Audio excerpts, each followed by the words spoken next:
Hello. I want to talk about Overwatch again today. And I actually want to be positive today because I got something to admit.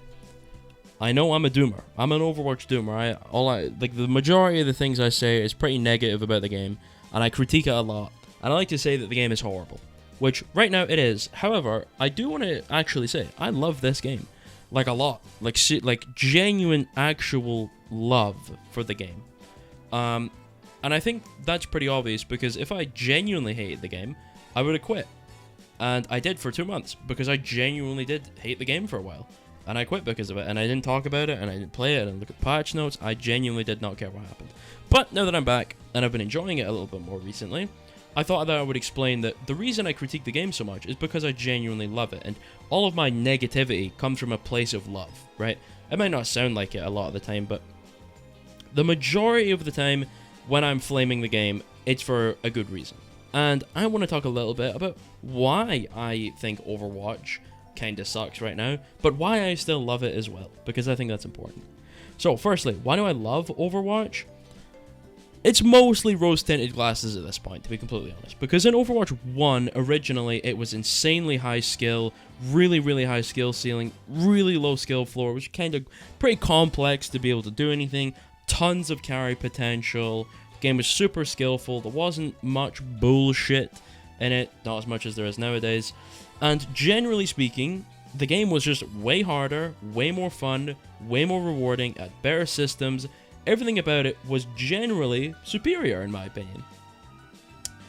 But that's not to say that Overwatch 2 doesn't have some things I do like about it. I will say, I'm a big fan of some of the reworks. I like that they removed a lot of the bullshit. I like that Double Shield isn't playable anymore, even though Double Shield wasn't a product of 6v6, even though people say that. Like, I'm always like, 5v5 is horrible, it's really shit for the game, they should go back to 6v6, and like, yeah, but Double Shield, it's like, that's not a 6v6 issue. I think Sumito said, and I think I saw a clip on Reddit, he was saying that 6v6 was Double Shield was a product of just the game being badly balanced and not a product of format, which is completely correct. I mean, like, I don't know how anyone could say that 6v6 was the reason we had Double Shield. It wasn't. It's because the game was horribly balanced. But anyway, so generally the reason I love Overwatch is the gameplay is incredible. The way the game looks, the way the game feels, the sounds, animations, story, everything about it is genuinely incredible. However, I think every single gripe I have about Overwatch currently, minus a few, is game balance, game formatting, and map design. Outside of those three things, I genuinely don't really have anything to complain about. Now, I personally don't care about the monetization issues. I understand if you are like a casual player or you just care about the skins in general, that it kind of sucks that they cost a lot of money, and I agree. Like, I don't really think they should cost that much, but at the same time, I also never buy skins. I don't really care. I have some skins from Overwatch 1.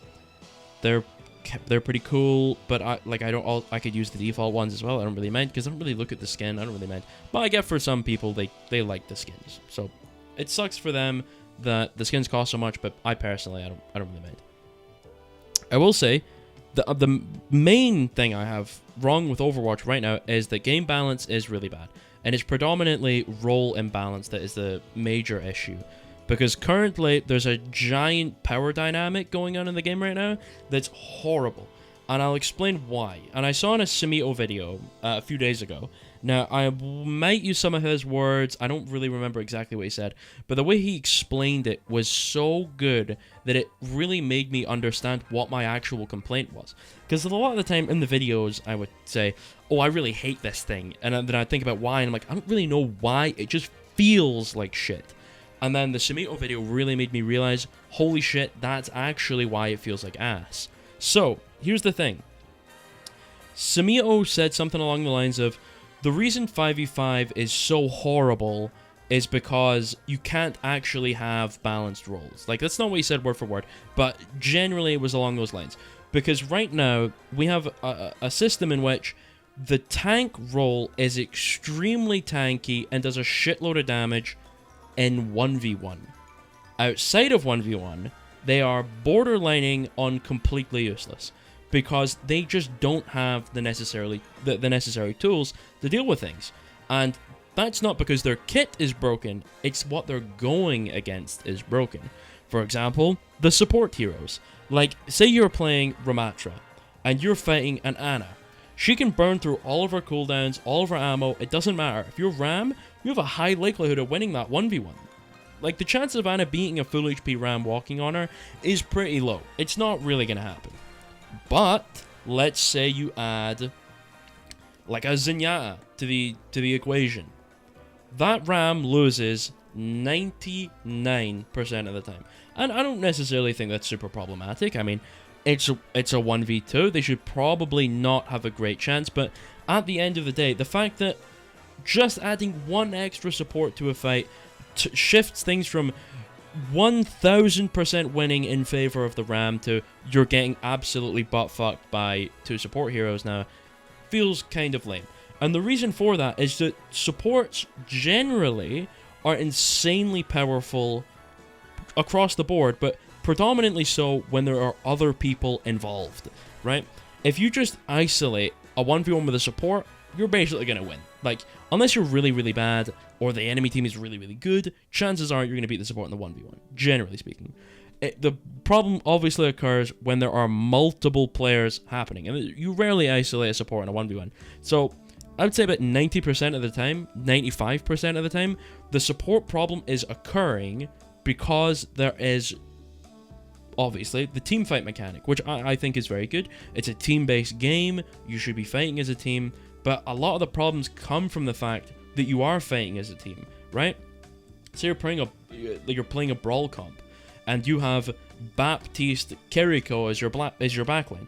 Well, now you have a lot to rely on. You have insanely high burst healing from the BAP, you have the immortality field from the BAP, you have regenerative burst from the BAP, you have all the damage the BAP can provide, you have the Suzu from the Kiriko, you have the survivability of the Kiriko because you can wall climb, Suzu, teleport, you have the insanely high damage of the Kiriko, and you have the major survivability of your backline in general because they can heal each other, they can both escape, and there isn't really anything that can touch the backline that's remotely scary to that comp, mostly because they have each other.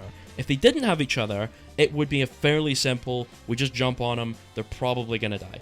But now that they're together, obviously the chances of you winning a fight in the backline is bordering on impossible, even on like any role, tank or DPS. It's just genuinely not going to happen because of how powerful they are together, right? So now we have a situation where if the support role is not insanely overpowered, that means the tank role would be insanely overpowered. And that's a product of 5v5, right? If you don't have supports able to obviously survive, then they're going to get completely annihilated by the tank. That's going to happen. But it also shows that the tank role would also be horrible, because if you have shit supports, but like generally strong tanks and generally strong DPS, you then get a problem where the tank will just explode all the time in 5v5 because they're the ones soaking everything, right? There's only one tank to actually soak all that damage, so they're going to be the main one brunting everything, and therefore they're going to die faster. And the only way to solve that would be to make tanks stronger. You give them more health, more damage, more survivability, something to make them stronger. However, that also doesn't work in 5v5 because then we get what happened in Season 1, where the tank, mostly Zarya, was just walking in and just 1v5ing the whole team and killing everything because she was too strong. Okay, so how do we stop that from occurring? Well, then we need to nerf the tanks. But if we nerf the tanks, then the tanks are too easy to kill, and they're not dangerous, and they don't make any space, and then the game becomes just shoot the tank, and then you kill the tank, and now you have nothing to make any space anymore, and then your tank is useless, and the tank role becomes terrible. So, if the support role is really strong, it means the tank role has potential to be strong. But if the support role is a little weaker, like it should be, it means the tank role is absolutely awful. So it's a double-edged sword. If support is bad, tank is horrible. But if support is good, tank is still horrible. And it's a product of 5v5. You can't have a single tank in this format. With the way the game is designed, in terms of its game modes, the heroes, the maps, it is simply not viable to play the game in 5v5 currently in a competitive way. The game was designed for casual players, and I don't think that's necessarily problematic if that's the road they want to take it. If they design a casual game, it should be for a casual audience, and that's fine. It's for me to adapt to the fact that the game is no longer competitive. However, that doesn't mean I can't complain about it, because right now, 5v5 causes so many problems that it is affecting everything. It affects balance, the way the maps are designed, the way the heroes are designed. Absolutely everything about the game is affected by 5v5, obviously. So, we not only have issues with 5v5 in general, with the way that tanks and supports have to be in a certain power dynamic, otherwise the game is quite literally unplayable, but we also have map issues, right? Let's talk about, like, Lijiang, for example. Insanely good fire map. So, the enemy team picks Pharmacy, and let's just say for, you know, like, just for easy understanding, let's just say they're playing, like, Tracer, and, like, BAP, a Pharmacy, and, like, Ball, right? Just something simple. So, as the tank player, you're now in a predicament where there are a lot of problems that you need to solve. Actually, let's say they're not playing Tracer. Let's say they're playing Widowmaker, because that really makes my point easier to understand. If you're playing tank in that situation, there's a couple of options you have. You can go Diva and try and help deal with the Pharah, or you could go Winston and try and deal with the Widow. Or you could even go Diva and deal with the Widow. But there is something really important to understand about this. It is not possible to deal with both issues at the same time.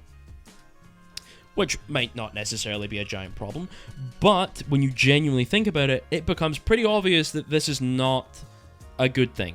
Because the Widow, if she's got any competency whatsoever, will be killing your team pretty quickly. So you go, shit, I need to stop dealing with the fire, I need to stop eating rockets, I need to go on the Widow. I need to fight Widow. You fight Widow, like the Baptiste is shooting you, Widow is shooting you, like the Immortality Field is thrown, there's no way you're going to kill the Widow, you're taking a lot of damage, you have to back into your team, you turn around and realize the Pharah has killed your whole team. So now, you're in a situation where, holy shit, well I can't really go for Widow, because if I do, Pharah kills everyone, but if I go for Pharah, then Widow kills everyone, or at least exerts so much pressure that it's really difficult for me as a solo tank to actually be able to maneuver around the map and create opportunities for my team to win or to create an advantage, okay? And that might just be a team def problem. Like, maybe your DPSers aren't putting up the numbers, maybe they're incapable of killing something, maybe their positioning's bad, so they're dying to the Widow more often. There's a ton of variables. But in general, when there is a Widow on the map, even after the nerfs, it is the tank's duty to make sure the Widow does not kill your team. It is your sworn duty to make sure it doesn't occur. But if you do start targeting Widow, then the enemy team has free reign of your team, because you know that your team no longer has a tank frontlining for them, because you're pushing deep into their team for the Widow.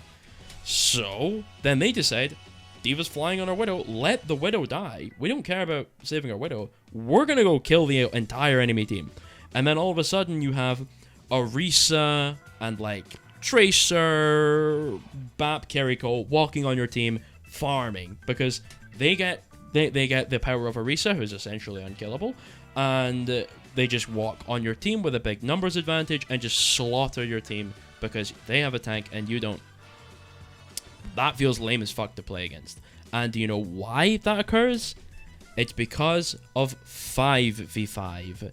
There is no other tank to help mitigate any of the actual problems, right? Because if there's a Widowmaker, you have to deal with it as the tank.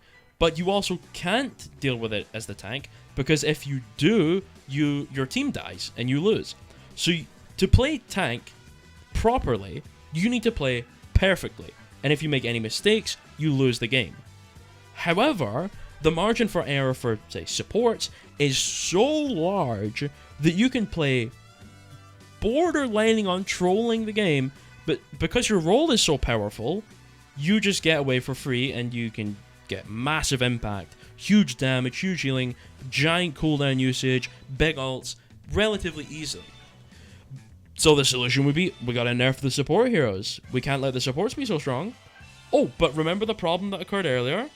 The reason that tank is even remotely playable right now, even though it's kind of not, is because the supports are so strong, they're able to keep the tank alive. You nerf the support heroes, and you're either going to have tanks who are way too strong and are going to dominate the game, which is boring, or the tank role becomes even worse to play, and the DPS meta of just giga farming your team would become the new norm. So, 5v5 is quite literally not possible to balance in the game's current state without major hero reworks. And I stand by that. I don't think there's any real way they can balance the game without major reworks that would allow 5v5 to be a playable format in the current game's population and how the game is typically played with the current game modes and maps available. For example, like Havana. Havana, notoriously one of the worst maps on planet Earth in any video game ever. Like, let's say you're playing a poke comp. Okay, well then the Widow is just standing at the back of the map farming my team. Alright, well then I have to go D.Va. Okay, then I don't have a shield anymore, and Widow continues to farm my team. I fly into the D.Va, they just kill my whole team, there's nothing I can do. Right, if you have, I don't know, maybe another tank, maybe your other tank could go D.Va, and you could play Sigma, so you can shield your team from the Widow while your D.Va tries to get rid of her. Well, that's not a possibility anymore, because there's only one tank, and it's 5v5. So now, you have to balance the game between either protecting your team from Widow by trying to kill her, or just letting her do whatever the fuck she wants, and just farming your team. Because remember, the major amounts of burst healing, AoE healing, immortalities, and movement manipulation, like TP, as well as life grip and such things, would mean that it's extremely difficult to pressure Widow off, with how much survivability is given to them by the overpowered support heroes. So, what have we gone over? We've gone over the fact that the game is literally unplayable in the 5v5 format with how the game currently is, without major map and hero reworks, and I think that's really sad.